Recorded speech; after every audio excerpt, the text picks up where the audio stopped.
another edition of the Algo Conference. Very happy to do it again after 6 months. I think we did pretty well last time, and we are very happy to be hosting this again. Hopefully, we'll do it again in November. So we just keep the ball rolling. Let me just put in a presentation where we're just sharing some of the contents about the event for you today. I guess you're all seeing my presentation right now. Let me. Excellent. Can you see my screen? I think. Is it full screen or kind of full screen like? Right? The problem is the PowerPoint, as always. When you have multiple screens, PowerPoint just gets a little bit confusing. But anyway, I'll do it this way. Sorry for doing it. Quite straightforward. So I'm just gonna go through the just a quick introduction about the event and what we aim to achieve this time around, and then I'll pass the ball to Professor David Barber to make his initial remarks. So what is this event about? What we believe? So we believe in free exchange of ideas. We are very techno-optimists, so no fear-mongering over here. We just wanna do things right, and we believe that with more technology and more artificial intelligence, in a way, we can make a better world. And we believe in working together. We don't believe in oppositions. We don't believe in separating groups on industry, or you are practitioner or academia. We believe in bringing people together as much as we can. And in a way, all these three values guide us to have a free event. So it's free registration events. We want to reach globally, and this time around again, we managed to go global. And we try to expose you to the most cutting edge, bleeding edge technology over there. And in a way, it enables us, because we go global and we have a free registration event, we have a diversity by design event. And above all, we want to all the time be showcasing the next generation as much as we can. Our mission is AI for all, by all. We want to spread novel and transformative ideas. We want to educate the next generations and engage the unheard voices and perspectives, and working globally, but this time around thinking locally, but working globally, not the other way around, as we do. And all the time, we'll really appreciate if you can join us in this journey. We put an option this time around on the registration, if you want to enroll not only on this event, but on the future events. And we were very happy to know that most of you, I would say about 80%, want to keep enrolled in the future events. So that's quite good news for us. What about our ecosystem? This is our ecosystem, this is our roots. So we come from the UCL Computer Science Department, about 200 research staff, 2,000 students there, ranging from MSc, undergrad, PhD. It's number 4 in the UK, number 17 in the world. And I think later in the year, and probably next year, these stats are going to change. The exponential growth of the department is it's one of those miracles that we can just notice from time to time. And another part of our ecosystem, another part of our roots, is the UCL AI Centre, and I'm very glad to have Professor David Barber, which is the director of the AI Centre, to make his initial remarks. The AI Centre pursues foundational AI research.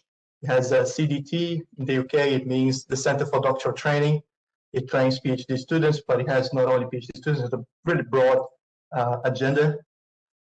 In my view, and I think in a lot of people's view, has the best-in-class researchers, excel in teaching, very deep industry engagement. Recently launched a very good partnership with Facebook, and there's many other coming around, and it's future generation. That's the key idea behind the AI Centre. The ecosystem is expanding. We have different streams on our ecosystem. We go from the Centre for Data Ethics and Innovation UK, UNESCO, DeepMind, Allen Turing Institute. So we're kind of very well connected, and we want to keep increasing and more trying to go global. That's kind of the vision. Very happy for the team that we got. We're very thankful for Emre Kazim for doing most of the content curation for this event and emailing all the speakers and trying to get everyone in line for the event. Graça for all the strategic alliances that she has made to us, a lot of the industry partnerships and events and sessions. We have to be thankful to Graça for enabling that. Ala for creating most of our marketing material, and I'm the controller, which means I'm the freak around that tries to steer everyone in the right direction.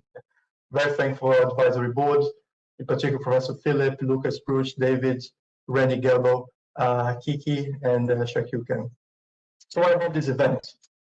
The event this time around, the theme was building ecosystems of excellence and trust. So one-day event, we want to bring civil society, academia, and industry. Happening 29th of April, 2 keynotes, 1 panel, 12 parallel sessions. These are the organizations that were part of the event. There are probably some logos that were missing here, but I'm very thankful for all the support they have provided. In particular to UCL, Cisco for sponsoring our WebEx that we are using, even for the other sessions as well, and also for our future partners such as Infosys and DeepMind. What about the sessions? You can find the full agenda on this link I'm showing you, dialog.co/agenda. These are the speakers. So we, after myself and David, we're going to have Danielle Belgrave from Microsoft. She's going to be talking about AI in healthcare. Professor John later, part of a panel and having some session. Caitlin McDonald's from the Foundation, who's as a researcher. So plenty of sessions this time around. So we have a full agenda starting now until 6 p.m., closing with Professor Yvonne on human AI. The impact so far, and then later on, I'll try to send you some more statistics. So far, we have 50 plus speakers, 30 plus partners, 40 plus countries registered, 50% outside the UK. I don't even know the numbers right now of people, the number of participants, but we have about 500 people now in the call. It's quite a good number, and we're very thankful for you all to be participating this time around. So I think I will just close my remarks now, and then I'll pass the ball to Professor David. Feel free to ask any questions. We have a slot until 10 a.m. before we pass to Danielle. Thank you. Stop here. And then I'll have to go to Cisco and pass the ball to David. Oops. Let me just, yes, now you're the presenter. Thanks, David. Great. Well, morning, everybody. It's morning here, at least in London. It's a beautiful sunny spring morning, and I hope you're having a wonderful day too. Just to say that I think, one of the sort of challenges, of course, we've had recently about COVID actually is a great opportunity, I think, as well, to be more global in our interactions. So I'm actually very, very happy to see that we've got so many delegates, also from so many different countries. I think previously we had over 50 countries involved in the first ALGO conference, and that's pretty remarkable. And so I think there are some great benefits actually of this online forum.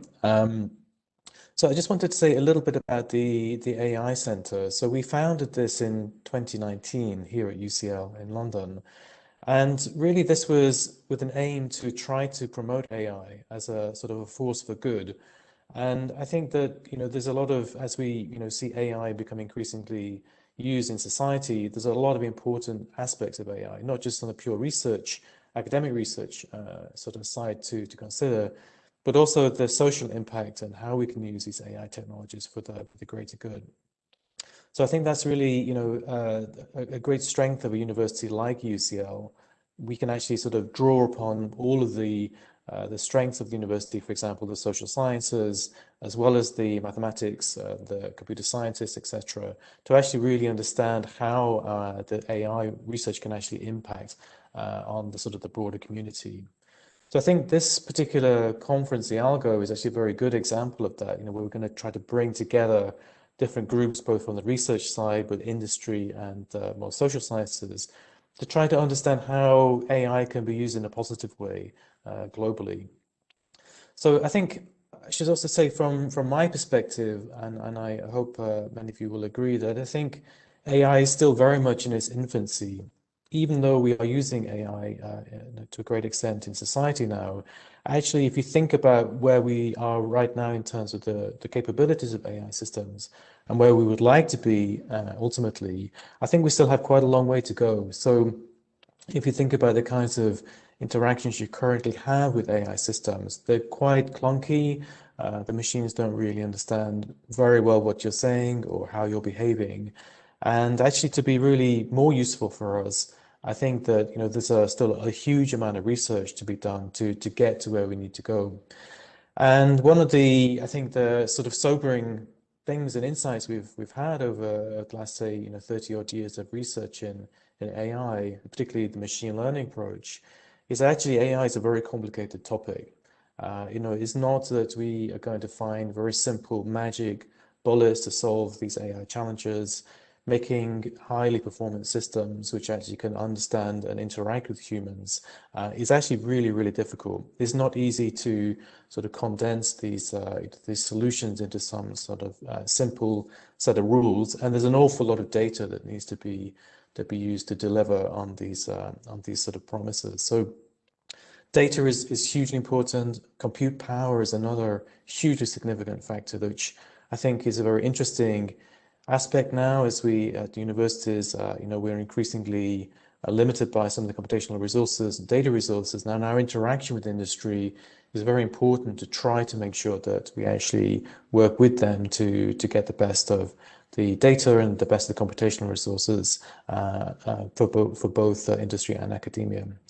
So in some sense, I think one of the most important things to bear in mind is that we hear a lot about AI, and I think there's a lot of public interest in AI naturally.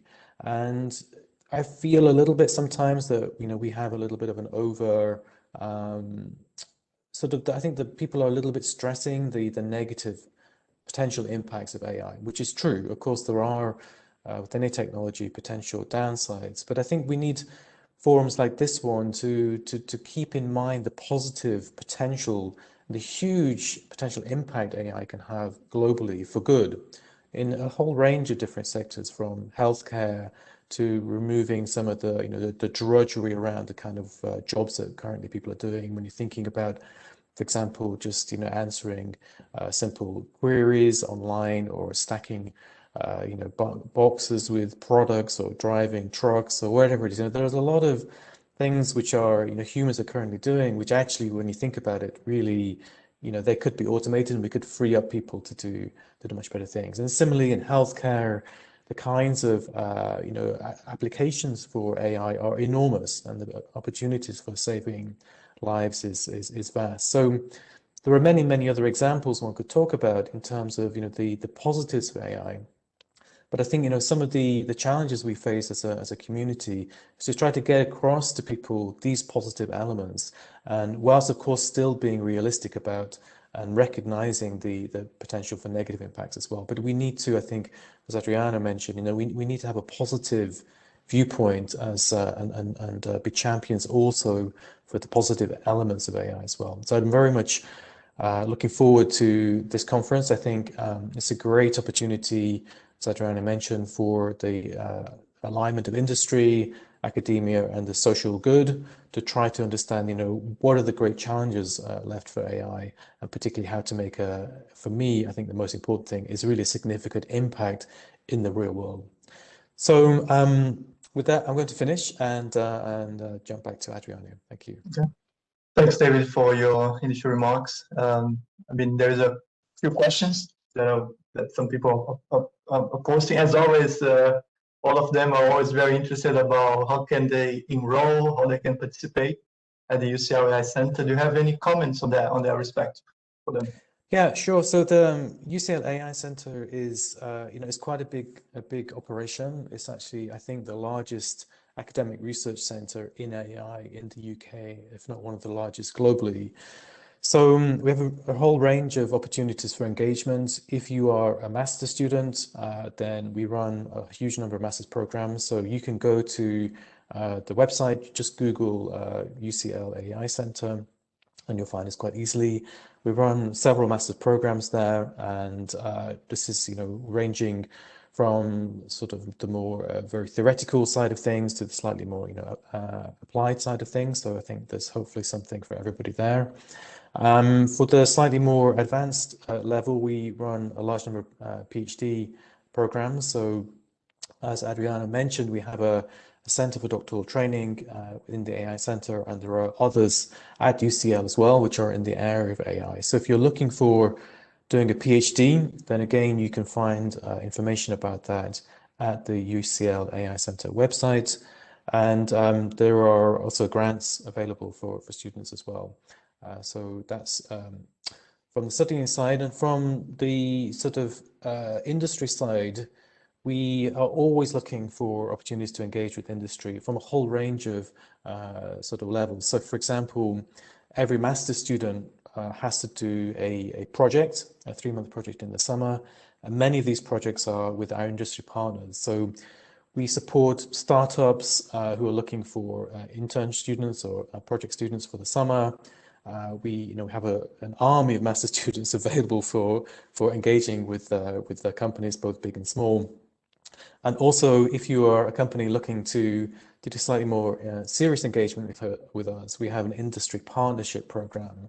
And again, if you email either myself or if you look at the UCL AI Centre website, you'll find the contact email there for the centre manager, Sarah Turnbull. And you just get in touch with us. We'll be delighted to have a conversation about ways to engage. So I should say that whilst we have some very prestigious partners, we're very happy to have had Cisco and DeepMind, for example, as founding partners of the AI Centre. We're also very happy and supportive of small companies, particularly startups as well. And indeed, the AI Centre itself is we founded many or co-founded many startup companies ourselves. So we're very understanding of the challenges that both large and small scale companies face in the AI space. So please, don't hesitate to get in touch. No, and that's something that I'm very aware of, because there's so many startups and SMEs that are very well connected with UCL AI Centers, not only for the big companies, also for the SMEs one. And in a way, if you have an idea, and I know that a lot of startups are spinning off UCL, and in particular from the AI Center. So that's something that it's also worthwhile to explore. Another question, David, that I think it's something that's quite interesting is about teaching. Yes. And someone's asking, should we teach AI across the board as we teach stats for a lot of the undergrads? Oh, that's a good question. Actually, it's surprising at I think there's relatively limited teaching of AI at the undergraduate level. I think it's coming slowly, but right now it's not quite at that level I think that maybe it could be at. Personally, it's a complicated question because as a researcher, I'm sort of quite close to the heart of the fundamental challenges of AI. So I'm kind of keen to make sure that we retain our capabilities to understand the mathematics, etc. So I think from where I come from the UCL perspective at least, we are about what we call creative machine learning. In other words, we like to be able to educate people at any level to have the capability to create new machine learning and AI algorithms and not be just users of AI algorithms. And I think that's really critical. So, if you think about the concentration that may be happening currently, there's a large concentration in for example, the tech giants about technology. Those companies are doing very well in terms of they're creating a lot of AI tech. But we need to make sure that actually that the broader community also retains the capability to create new algorithms as well. We can't, I think everybody would agree, including the tech giants, they don't want to see, an over concentration of creative capabilities in the tech companies alone. Indeed, that's why they've sponsored many PhD programs, including the Facebook one that you mentioned, Adriano. But there are many other companies and many other universities, I think, that they're trying to support as well. So yes, I would like to see AI being educated more broadly, But I think, from my perspective, I would really encourage us not to lose sight of making sure that we have the capability to create new machine learning algorithms, because without that, we're going to be in some difficulty in terms of the power is going to concentrate in too few hands, I'm afraid. Excellent point. I just have a really personal question, which was I put this question to a Professor Stephen Roberts from Oxford, and he was about the he was he was basically laying out a new era of how to solve problems. And he's a physicist by training, so back in the old days, you would just really go for, let's say, first principles. You try to find out all the physics of the system, and then you lay out all the equations, and then something will come up at the end, hopefully. And now we're in that interesting situation that to solve a lot of the problems, we just need the data. So it's more like a kind of data-driven approach. Of course, all the models have a lot of maths behind them, but it feels like they are very much driven by the data at the end of the day. In a way, and it kind of like, and that discussion is true because we're talking about backgrounds. So what do we need to have that background in physics, or let's say in maths, and a very solid analytical background to actually use these tools? Or do you think we should just maybe not say forget about them, but maybe rethink the whole education path? Instead of start from analytical way and then move it to some data-driven way, maybe start data-driven and then move it to analytical. How do you feel about this? Well, I'm a passionate believer that actually, so when you think about all of the technologies, so deep learning, for example, is the dominant paradigm within machine learning and AI, and actually it's totally mathematical, right? Okay, maybe you can download some tools now which actually can enable teenagers without mathematical training to start making AI systems and deep learning systems. But actually, the real progress, that's being made right now is being made by people who know how to use these tools and how to develop new tools, and it's totally mathematical, right? Okay, so maybe one of the challenges, the kind of like a little bit of a paradox in things like AI and deep learning is that whilst it's deeply mathematical in terms of understanding, how to create new algorithms and the properties of them and what might be good, and the implementation of them is quite complex. But the analysis of them is very, very difficult. These systems are so mathematically complex that actually they are almost beyond the standard analytical tools that people use.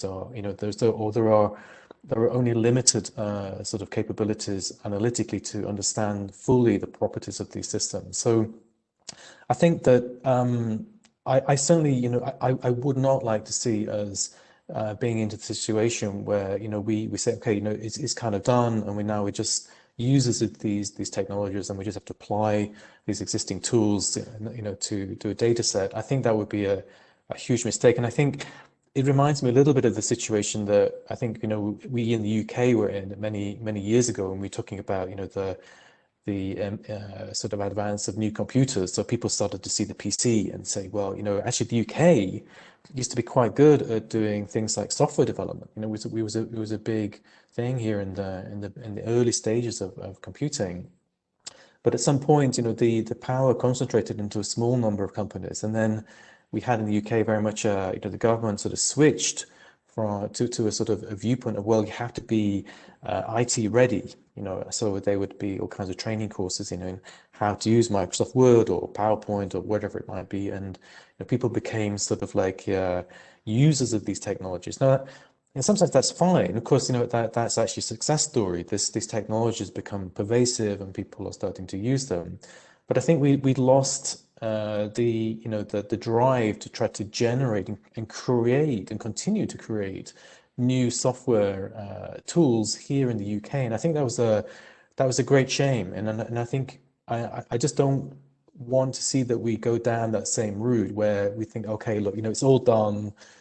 all of the capabilities to create and use mathematics, to create these new things is done by somebody else, and the rest of us are just going to use these tools and because we're AI ready, and just apply them in some way.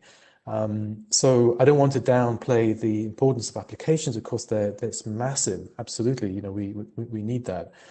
But the AI Centre itself, our remit, we exist to continue to drive forward that creative capability, and I think that's incredibly important. Excellent. Well, I think I will just stop here, and then I will just probably open the floor to Danielle and Grasa, who's going to chair the session. I think some of you are asking who's Grasa. Grasa is our sponsor for Strategic Alliances, not only for the conference, but also for the UCL AI Centre. So if you're interested on the SME startups, do contact Grasa on that respect. But in this moment, thank you very much, David, for the initial remarks. You're very welcome. Thank you. So now I'll just make a quick introduction to both the chair and Danielle. So first, I'm going to introduce the chair. Grasa is not only our key supporter, but it's also the head of Strategic Alliances at the UCL Computer Science Department. And she is also a member of our advisory board, and she helps with everything that we need. And I'm very thankful for all her partnership with us. Second person that I want to introduce is Danielle. So Dr. Danielle Belgrave is a principal research manager at Microsoft, and I'm very happy to have her this time around. We tried to help her in the first conference. We managed to get her in the second one. Danielle Belgrave is principal research manager at Microsoft in the Healthcare Intelligence Group at Microsoft Research in Cambridge, UK, where she works on Project Thalia, which explores how a human-centric approach to machine learning can meaningfully assist in the detection, diagnosis, monitoring, and treatment of mental health problems. It's a big topic of the day. Dr. Belgrave's research focuses on integrating medical domain knowledge, probabilistic graphical modeling, and causal modeling frameworks to help develop personalized treatment and intervention strategies for healthcare.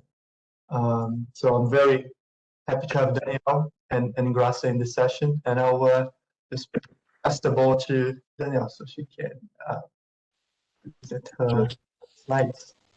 Thank you very much, Adriano. While Danielle gets her slides ready, I don't know if you have slides, Danielle, so maybe you can start sharing them. Okay, so first of all, thank you very much, Danielle, for participating in the conference. Thank you, Adriano Emre, for the nice introduction. Yes, I'm just here to support and to make all of these events and collaborations actually happen. The theme of the session today, Ecosystems of Excellence and Trust, is exactly kind of the motto of my team. So I'm really interested in understanding who are the people that are engaged in the event today, how we can further collaborate in many areas.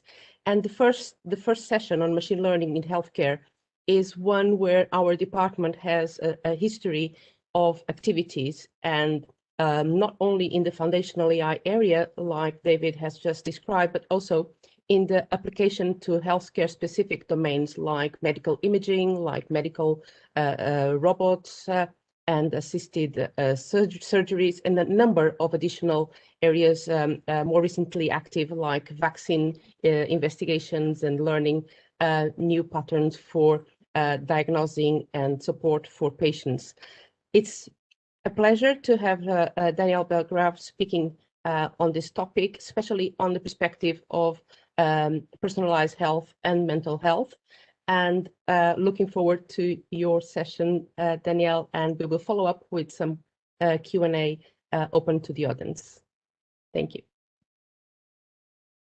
Thank you very much, Adriana and Gracia, for this kind introduction. I just want to make sure, can you hear me? And also, are you seeing me in presenter mode? Right. Yeah. We're ready to go. Right. So thank you so much for this invitation. I'm quite excited to speak at the Algo today. And as David was saying in his introduction, I think it's great that we have people from all over the globe attending this. So I'm really excited to start the dialogue and see how we get this conversation going. And I'm going to talk about something I'm really passionate about, which is the area of, I think it connects really well to what David Barber was saying, Professor David Barber was saying before, in really using machine learning and AI to have social impact. So a topic I'm really passionate about is how we could use machine learning to personalize healthcare. And I'll divide the talk into two parts, just showing my own career journey in looking at machine learning for personalized health. So starting from my PhD, looking in the topic of asthma and allergic disease, and then my work in Microsoft Research in mental health in Project Talia. But firstly, I'd like to start thinking about the context of machine learning for healthcare in the wider context of how we're using machine learning for social impact and to have deep societal impact. I think this is a question I only made a few years ago. I think it was 2019. When there was a School's Dark Stool. So School's Dark Stool is a group of, they're usually workshops for computer scientists working on really specific topics. And the idea is to develop thought leadership or to work together on a particular topic. And a couple of years ago, we had School's Dark Stool on AI for social good and for social impact. And this really got me thinking, getting invited to this event really got me thinking of healthcare within this wider context of social impact. And there were a few things we came up with in this discussion. So the main motivation is that, with machine learning and AI, we've solved a lot of key challenges, like there's Go and speech translation challenges in computer vision, with speech recognition, and we use smartphones every day. So there are lots of ways that machine learning has had impact on society. But how can we use machine learning to have impact on social good? And this is very challenging because even though what we see is that a lot of problems that we've solved with machine learning and AI, such as Go, are deterministic problems. But with social good, we're looking at things that are not deterministic. The dynamics of society are not as predictable as the dynamics of a game. So how can we use these architectures that have been successful in solving very deterministic functions to look at broader implications on society, so with social good and with healthcare? And I think one of the key things we came up with is that social good and using AI and machine learning for social good isn't an afterthought. That these sorts of solving problems require us to really have deep interaction with the community, deep interaction with people who work in the healthcare domain, and really to understand the space really well. So for applying technology or applying AI and machine learning in the context of social good, what we need is to understand those domains so that we can have the highest possible impact. And in School's Dark Stool, we came up with this declaration of on the application of machine learning and AI for social good. And we published a paper in Nature as well, and reference is at the bottom of this page, but of this slide, sorry. But some of the 5 key points that we came up with as the principles, as key principles for looking at applications of machine learning and artificial intelligence for social good were firstly that for creating these solutions, we need to operate within a just, fair, and ethical framework that respects human rights and standards and laws. And this is a very important starting point when we're thinking of developing technology or developing machine learning algorithms to help us solve these problems. What is the context and what is the framing, but also what is the fair and ethical context as well. So this is something we need a deep understanding of through collaboration. The second is that we should strive that AI projects and technology is built on accessible technology, that these are things that are applicable for everybody and accessible for everybody. The third was striving for AI projects to be deployable across various settings and communities as well. The fourth was encouraging the collection of good data. So this is one of the key obstacles for understanding different domains as well, is how do we collect good data to be able to solve problems. And the fifth, of course, is fostering deep collaboration and partnership between the AI community and the NGO communities as well. And we believe that these principles can be beneficial for anyone working on AI for social good projects and would help for good practice around good AI for social good. And these were very much anchored in the UN Sustainable Development Goals. So at this workshop, we talked a lot about the importance of interdisciplinary partnerships centered around the SDGs. And the number 3 SDG is good health and well-being for all. And I think this is something that has been really highlighted in the past year during the COVID pandemic, that when we have a crisis, it's true that COVID has been a big part of the crisis, but then other parts of the healthcare system as well have been put in crisis as well. So there's a need to ensure healthy lives and promote well-being. And when we think of promoting well-being, how do we think of promoting well-being as a system as well? So looking at health in all its dimensions as well, and well-being as well. And if we go to AI for healthcare, there are many key challenges that we need to solve. So they're the big ambitions that we want to solve. We want to solve cancer. We want to solve mental health. But I think one of the things David was saying in his welcome keynote as well was that we need fundamental research as well. And within the space of AI for healthcare, there are many fundamental questions that we need to solve. So I like to think of the grand challenges of AI for healthcare from an inductive and deductive perspective. So we can look at a specific domain and think this is something we want to solve. And the 2 contexts I'll show are in respiratory disease and in mental health as well. And these are big challenges. But from those big challenges, we also get these more fundamental challenges that we need to solve. And some of the key areas that I've been actively working on, the main one that I'll focus on is understanding heterogeneity in patient populations. And the key question here is when we create solutions or systems in healthcare, or we create drugs in healthcare, that not everything works for the same people in the same way. So there's heterogeneity in response to treatment. And we see this in many healthcare domains. For example, in typical one is in cancer, where you may get people with the same diagnosis, the same disease, but different response to the same treatment. So how can we understand that heterogeneity in patient populations? And I'll delve a little bit deeper into that. And there are other problems as well, such as generalizability. When we have a fixed data set, how do we translate that into the real world? How do we make sure that our models scale into a real world setting? And there are other big questions such as causality when we're looking at the effects of interventions on health. This is a really key problem. Accuracy, the trade-off between accuracy and fairness and interpretability as well is a huge challenge in healthcare. And there are other problems like missing data when we have observational data or we're collecting surveys from people.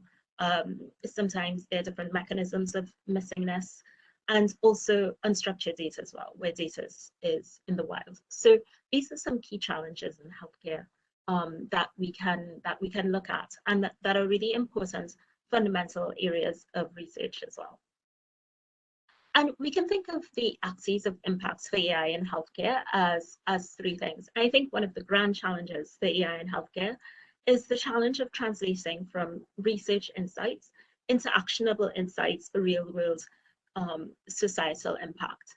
And I like to think of these 3 axes as research, where we do that fundamental discovery or fundamental research, to practice, where we create human-centered solutions, to innovation, where we move from those solutions to deploying in the real world setting and having real world impact. And these are very hard problems that can't be solved by a single discipline. So it can't be solved by machine learning, but we need that interdisciplinary approach. So we need people who are experts in social science, for example, and in healthcare, to combine perspectives to develop real-world solutions for strong impact. So the one of the key things I want to focus on is this idea of heterogeneity.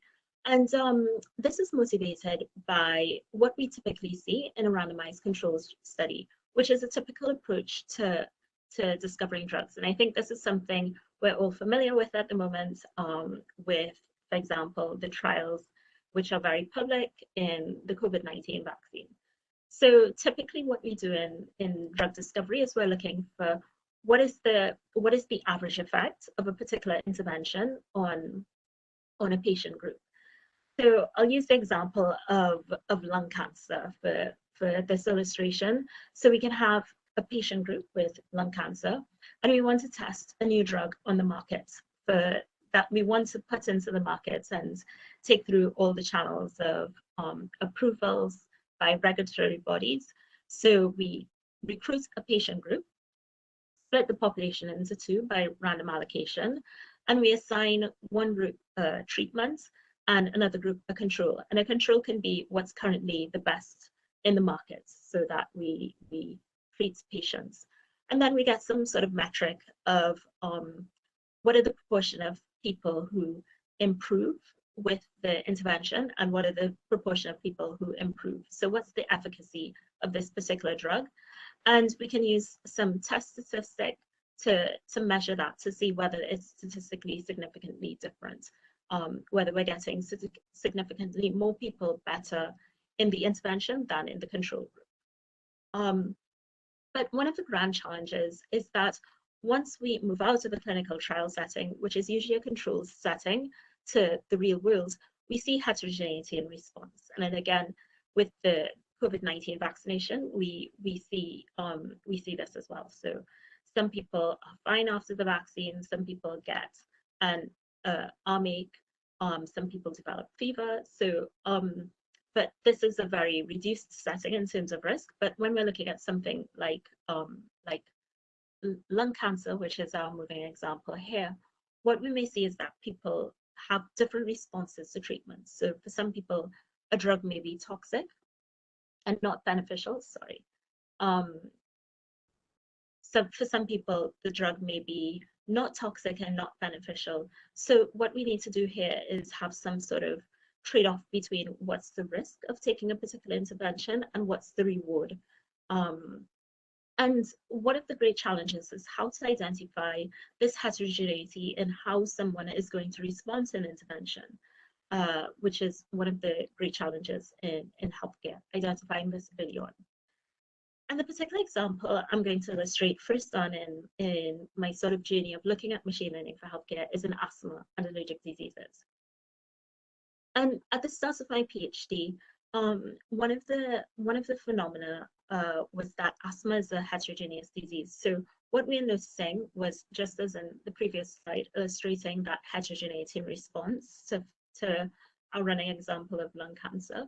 In asthma, you're seeing something similar, where you have some patients responding to treatment and some not responding to treatment.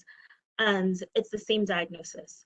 So one of the theories we wanted to test is asthma actually an umbrella term to describe observable manifestations of a disease, which are phenotypes. And the phenotypes are typically what you use to make a diagnosis of a condition. So if someone goes to a clinic and they have these symptoms, they'd be told that they're probably asthmatic. So you give them a standard drug. But what we notice in reality, and once you give someone an intervention for asthma, is that there are different longitudinal profiles in terms of how people develop over time. So in the case of childhood, some people may grow out of asthma, some respond to treatment, some don't respond to treatment, some may have different levels of severity. And what we want to do is try to identify, are there these different subtypes or endotypes of asthma? So endotypes refers to that there's some underlying pathophysiological mechanism which may be causal. So if we can identify from the phenotypes distinct profiles of symptoms over time, can we identify these endotypes? Can we identify these plausible causal mechanisms which help us to distinguish early on who would respond to treatment, who wouldn't respond to treatment, and different mechanisms of disease. And the general framework for doing this work of endotype discovery is latent variable modeling. So in latent variable modeling, what we try to do is obtain a parsimonious description of the data, which are the endotypes, which are inferred from what we observe. So in this picture here, we have the Ys, which are for a particular individual, we may have different symptoms. So these could be the symptoms of wheeze, poor lung function, allergies. And what we want to do is look at those profiles over time to see whether we can identify those latent variables, which show us some heterogeneity in how these symptoms are manifested over time. And the general framework for learning this is through probabilistic programming. And this is sort of what I've been using. So in probabilistic programming, we have a prior probabilistic model, which expresses the general knowledge about a situation. And we have data, which would be some evidence of a particular system or particular healthcare domain.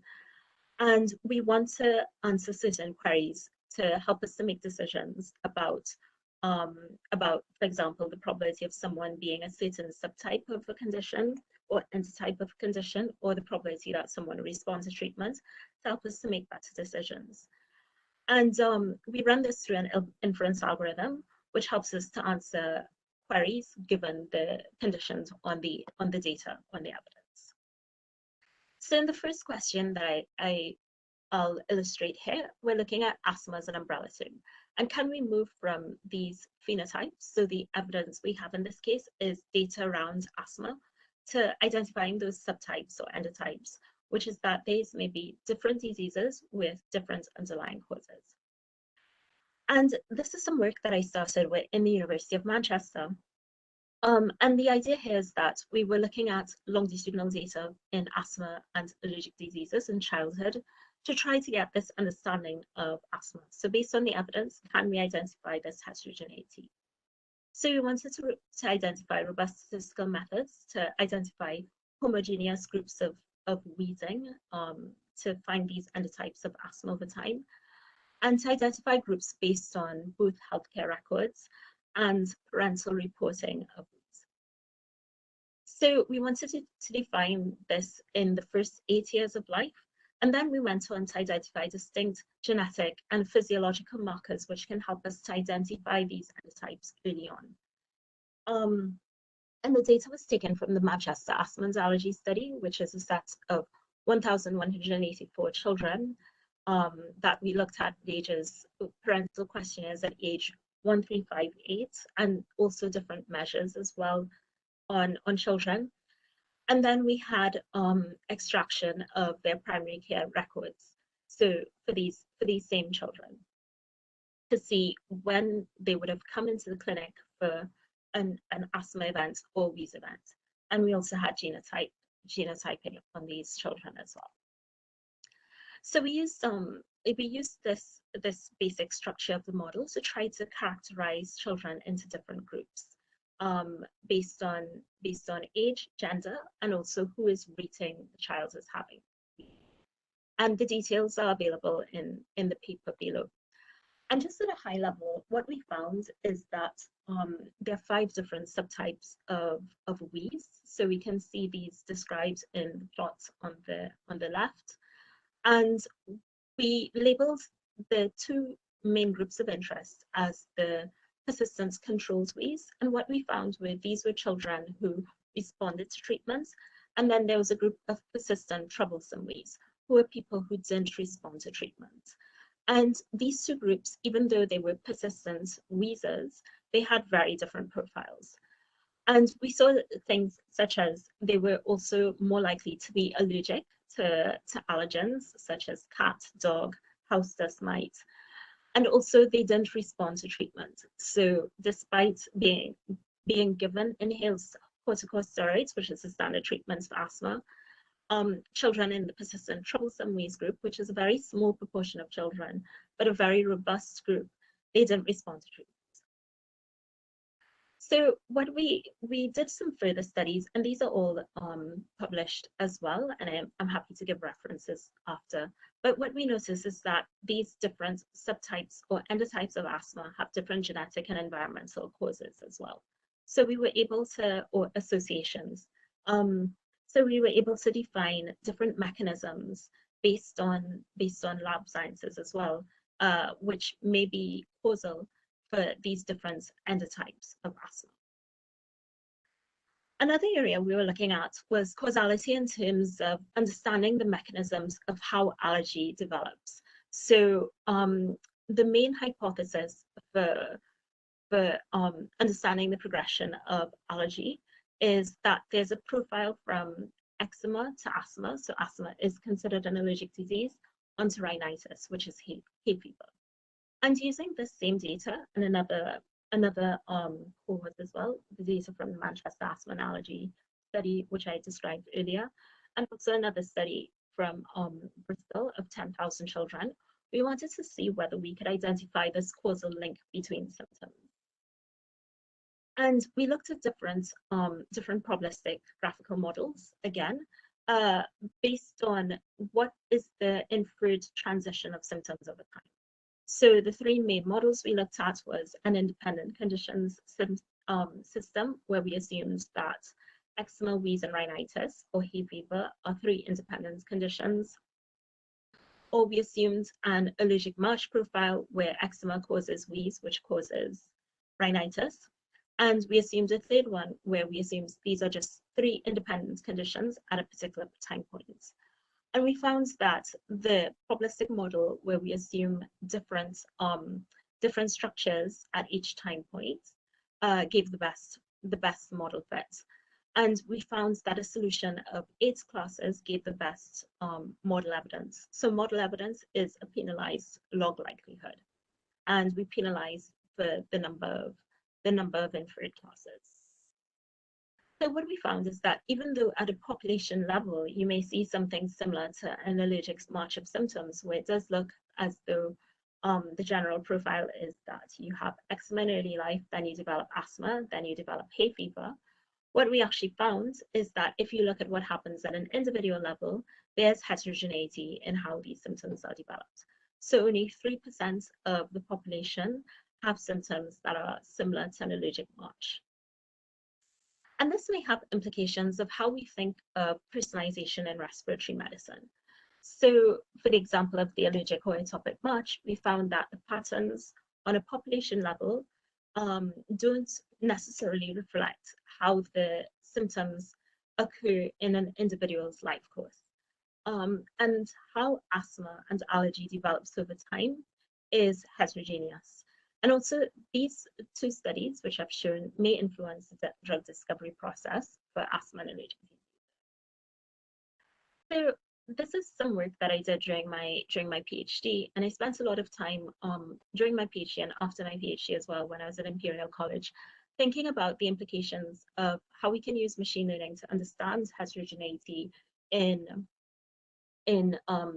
how disease is manifested. So heterogeneity in the natural history of disease, and trying to think, how can we use this as a route toward personalizing? So understanding why some people respond to treatments and why some people don't respond to the same treatment in the case of asthma. And this really drove me towards trying to understand the space of mental health as well. So my thinking was that in asthma and allergic diseases, there's so much heterogeneity. I think in the domain of mental health, there's even more heterogeneity. And through this, I built up a collaboration trying to understand the role of how we can personalize within the space of mental health. And this is Project Talia, which Adriano mentioned earlier.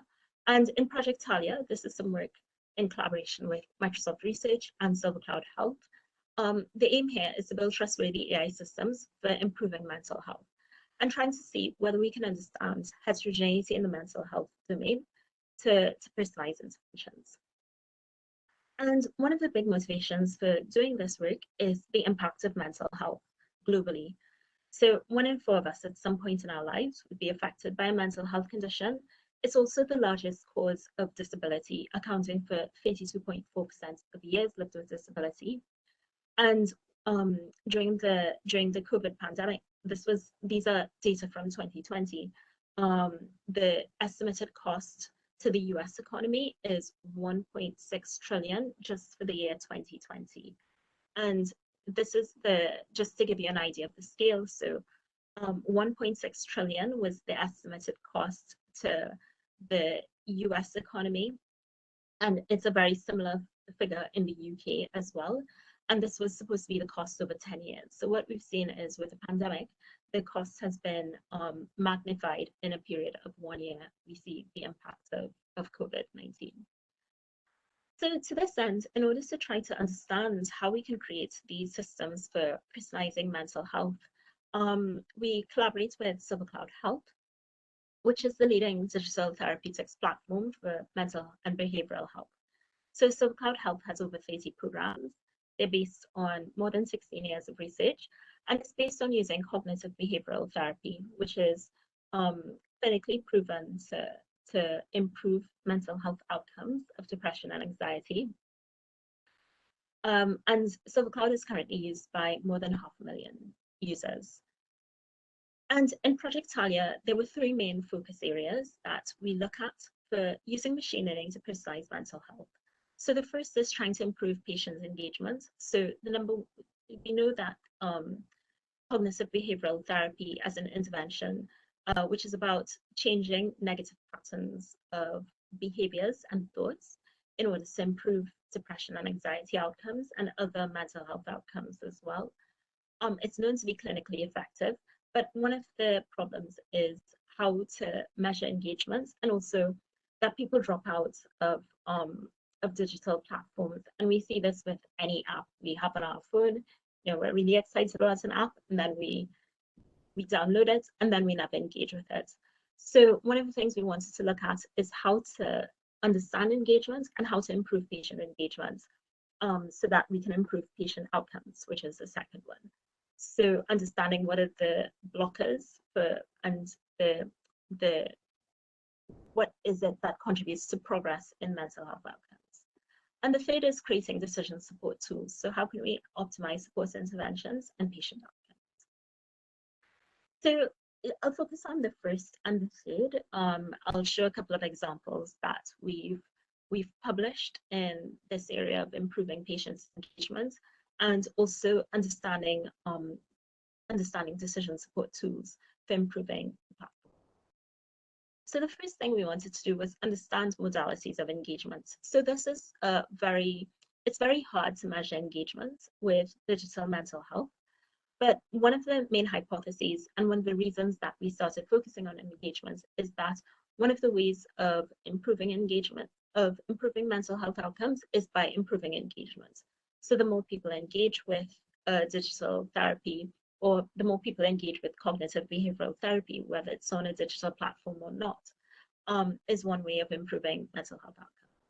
So we looked at one specific program on Silver Cloud Health, which is called Space for Depression and Anxiety.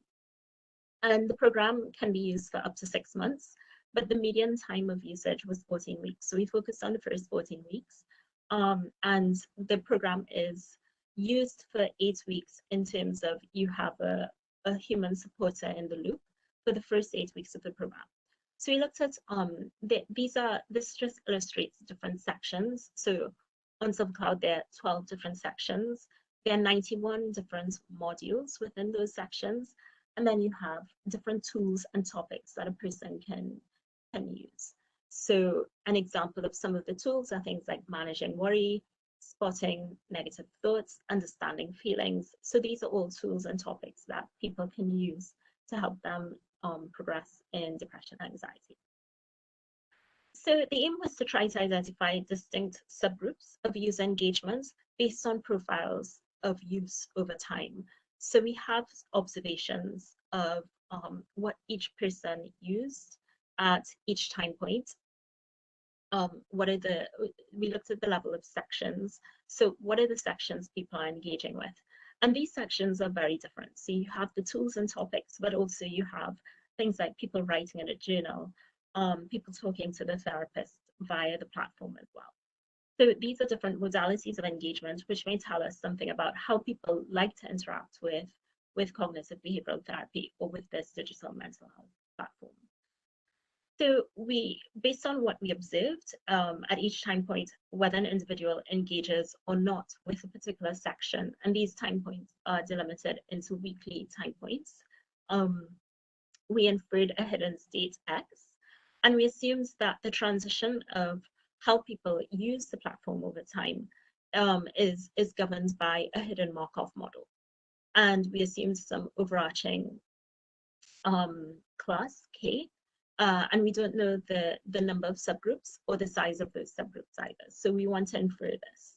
So very similar to the asthma and allergic march system as well, trying to infer are there subtypes based on how people utilize the programs over time. And we published this work earlier in the middle of last year in JAMA, and just at a high level, the details are in the paper, but we found that there were 5 different modalities of engagement. And the interesting thing here is that we thought that the more someone engages with the platform, the better their depression and anxiety.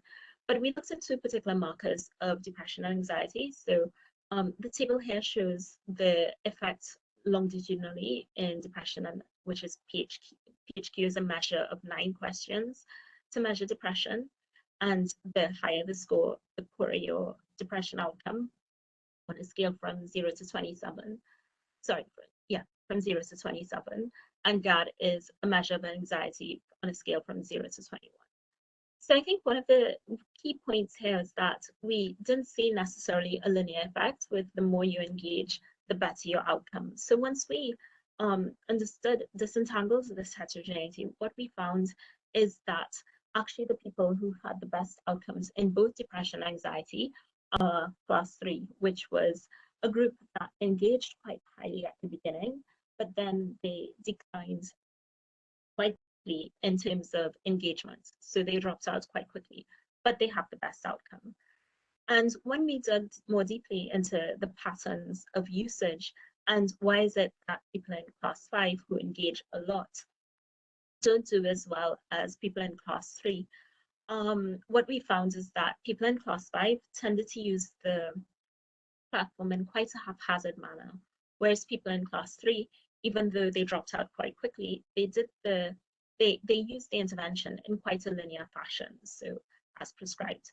So this was one of the key findings in understanding that not just how much you engage, but how you engage. So it's not just quantity of engagement, but it's the quality of that engagement as well.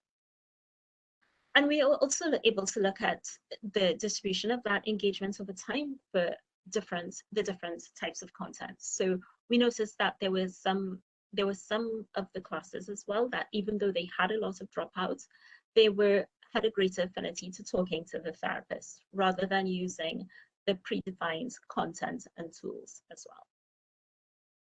So this may help us to understand different modalities of engagement in order to personalize mental health interventions.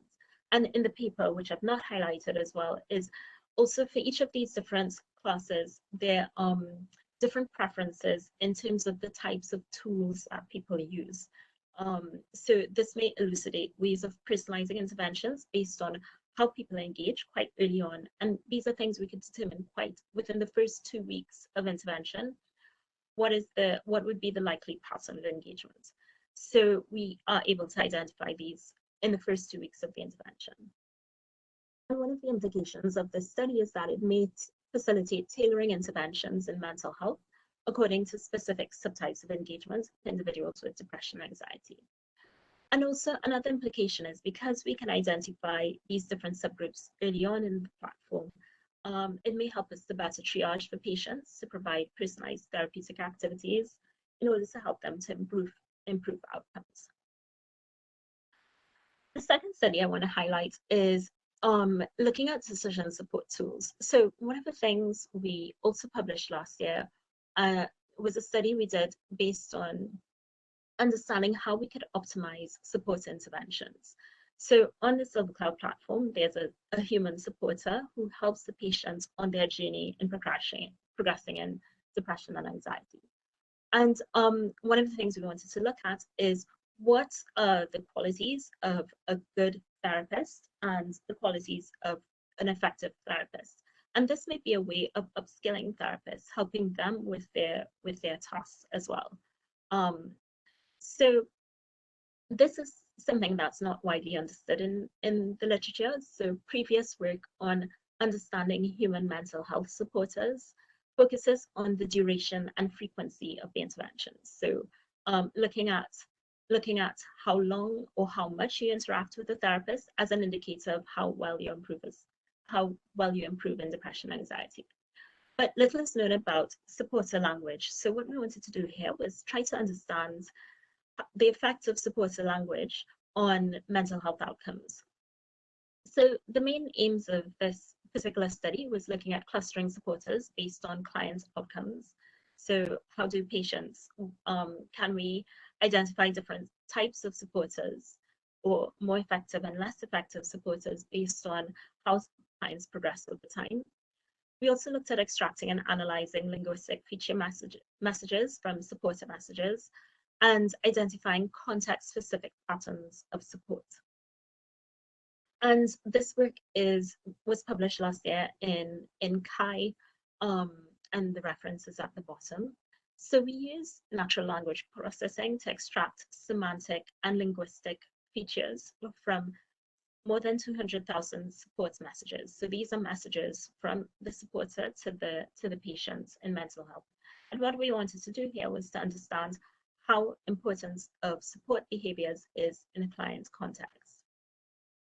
And we were able to identify 3 different types of supporters based on the response of the patients. So we classified supporters into those who were had high success based on the success of the patients, and those who had lower success. So we classified people into high, medium, and low. And for the subsequent, what I'll focus on is just the high and the low success to try to understand the distinction. And there were 2 main things that I'll highlight. So we looked at different modalities of language to understand communication features which were most salient in successful messages. And the 2 that really stood out the most are highlighted here. So the first one was the ratio of positive to negative language. So more successful supporters tended to use more positive words and less negative words, whereas supporters who were less successful used more negative words, or had a lower positive to negative word ratio. The other characteristic of successful supporters was that more successful supporters tended to use the first person plural pronouns like we, whereas less successful supporters tended to use second person pronouns like you. So we identified a series of linguistic features, which the details are on this publication again, which help us to distinguish what are linguistic characteristics of successful and not so successful supporters. So these can be used as prompts to help supporters in the way they frame language. So the main contributions of this work was we were able to cluster supporters based on how their support messages correlate with client outcomes. And we identified these 3 clusters of high, medium, and low success. And we were also able to extract linguistic features which were indicative of supporter behaviors that correlate with high outcomes across clients in different contexts. And we found that concrete, positive, and supportive feedback from supporters that reference social behaviors are strongly associated with better outcomes and show how their importance varies dependent on different client situations. So these are some of the publications we have in Project Talia. And I just want to spend the last 3 slides reflecting on the ideal of personalization. So at the beginning of the talk, I talked about these 3 axes of AI in healthcare research. And one of the big challenges is translating fundamental research to understanding human-centered solutions, to creating things that have real-world impact.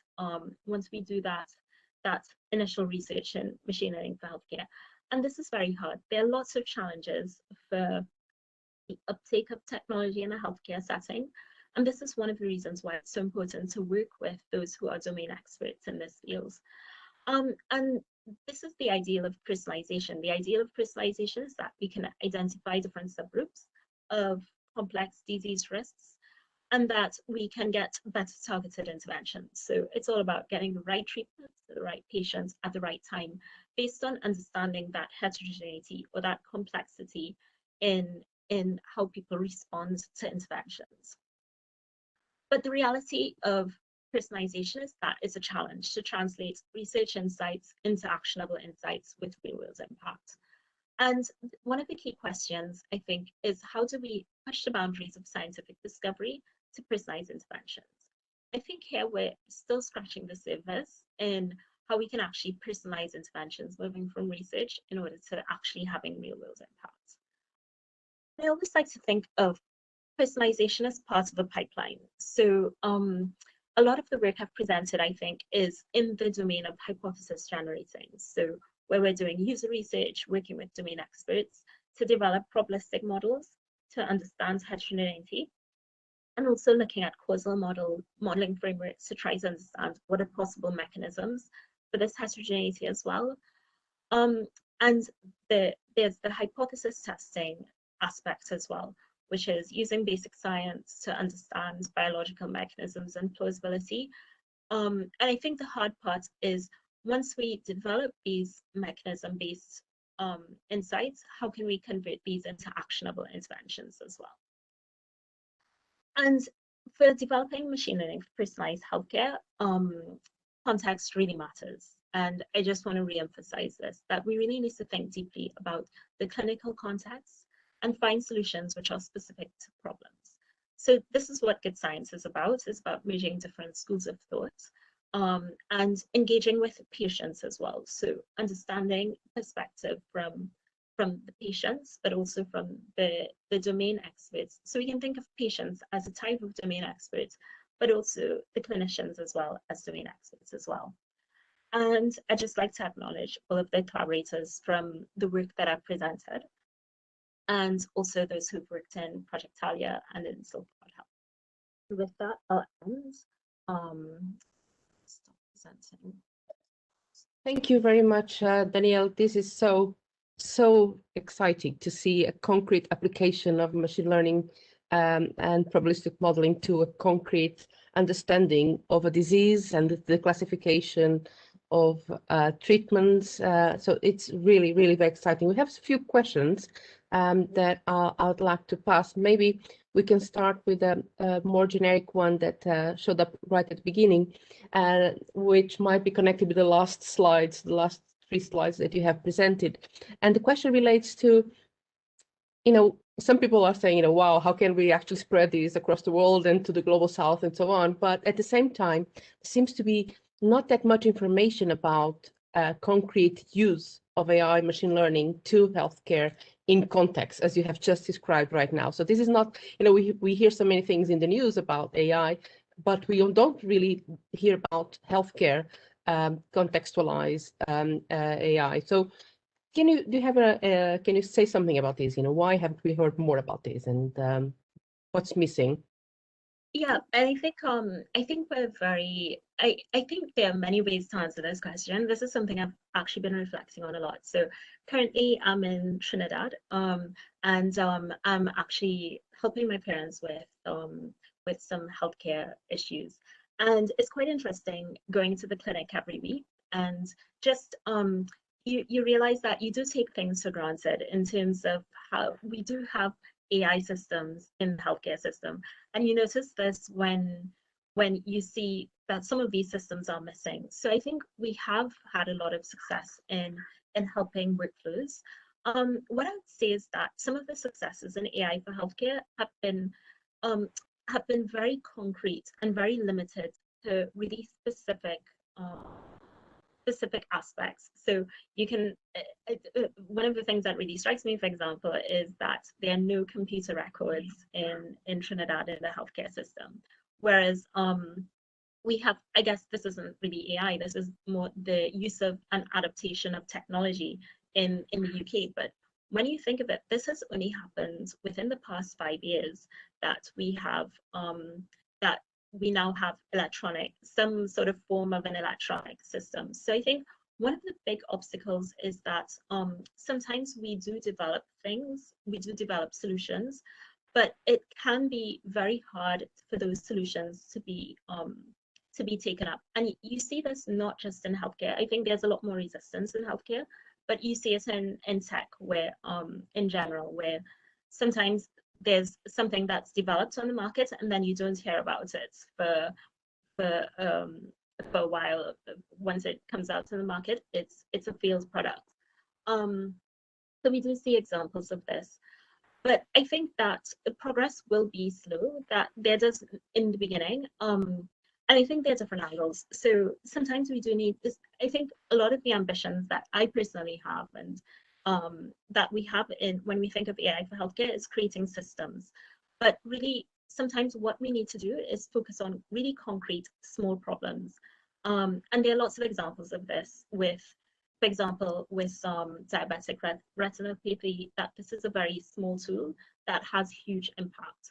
Or in Microsoft, where we have Project NI, that is now being adapted for helping radiology plans in one of the hospitals. So these are small things that have huge impact, but there's a lot of research behind those really small solutions as well. But I think in the future we will get there. Brilliant. So I think that you have addressed a little bit the question of the global south and other parts of the globe in terms of infrastructure availability and in terms of the maturity of technology uptake. But would that be the question really is about what could we do better, in countries, in organizations that are working with these technologies to be able to spread more globally. Even the success of small projects, as you have just said, could have a huge impact, So what is there something that we could do in that area? Yeah, I think, there are, I guess, lots of things we can do. I wish I had the answers. If I'm completely honest, I wish I had the answers. I think that so one thing that I did learn from School Starts Tool is the importance of really setting up good infrastructures from the beginning. And when I say good infrastructures, it's the basic thing of collecting good data. So I think this is one huge obstacle to really helping the global south. I alluded to it with the sort of key performance we use in Trinidad compared to things that are you have easier access to data in a setting which uses electronic healthcare records, for example.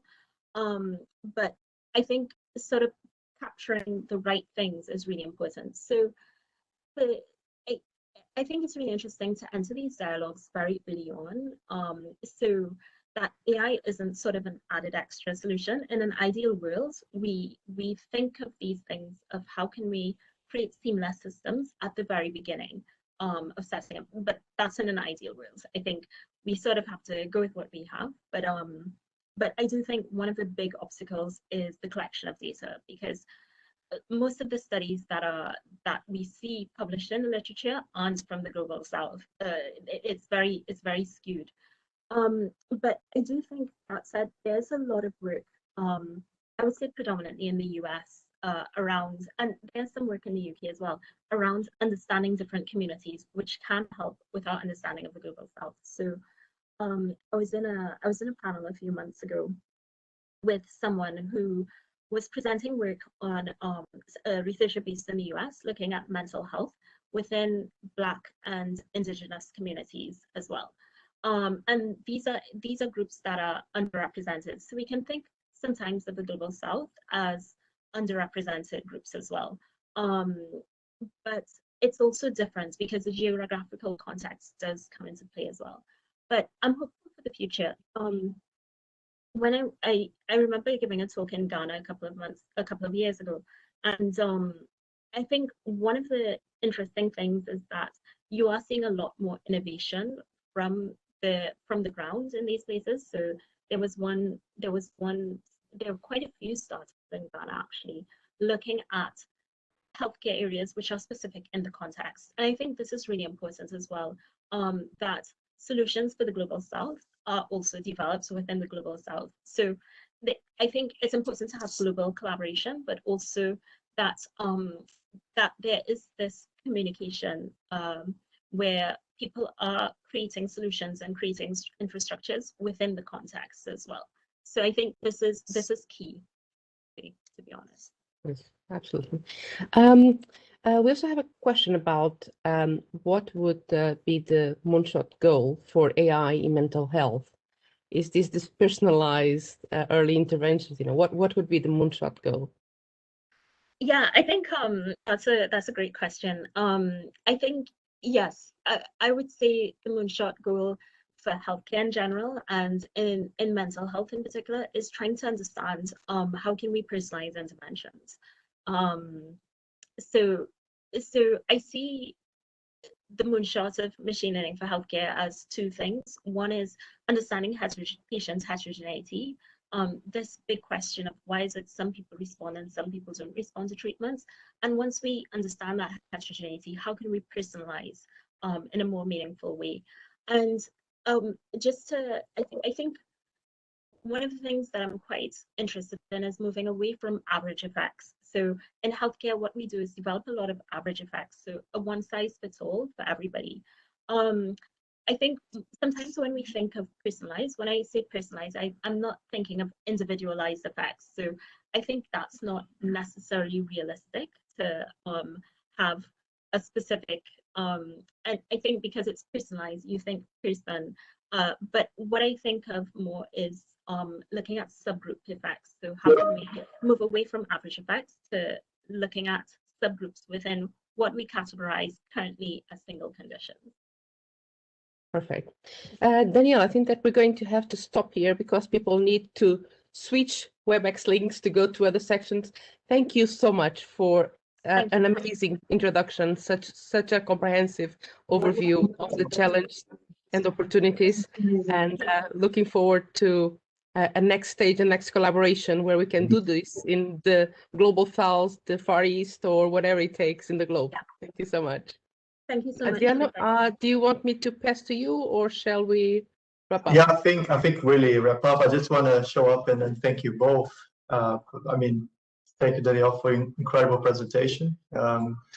I always learn new things with you. That's for sure. And I'm the one that's very excited about AI in healthcare, and I actually don't know anything. And I'm always like, when I hear you speaking, I can see how I can make some contribution.